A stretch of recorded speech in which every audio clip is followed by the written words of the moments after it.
হরে কৃষ্ণ বন্ধুরা, রাধে রাধে। এই যে বনটি আপনারা দেখছেন, এই বনটি হচ্ছে বৃন্দাবনের নিধু বন। এই নিধু বনে ভগবান শ্রীকৃষ্ণ অনেক লীলা করেছেন। আপনারা বৃন্দাবনে আসলে দেখতে পাবেন এই নিধু বনটি এখনো রয়েছে। খুব সুন্দর একটি বন। আর এই বনটিতে যখন আমি বৃন্দাবনে 2015-তে এসেছিলাম, তখন এর ভিতর দিয়ে যাওয়া যেত। এখন দেখছি এই বনটার ভিতরে এই যে দেখছেন আপনারা, স্টিলের সব ব্যারিকেড করে দিয়েছে, যাতে কেউ না বনের ভিতরে ঢুকতে পারে বা গাছে কেউ না হাত দিতে পারে।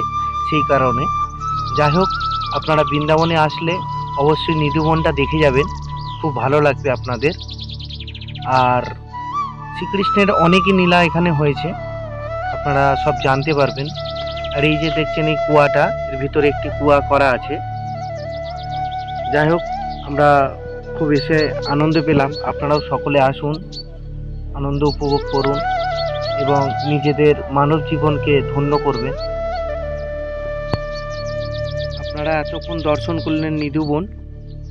আর সকলে মিলে বলুন একবার রাধে রাধে। কমেন্টে লিখে যাবেন অবশ্যই রাধে রাধে। আসুন, দর্শন করবেন, এই বৃন্দাবনে জীবন ধন্য হবে। বলুন রাধে রাধে।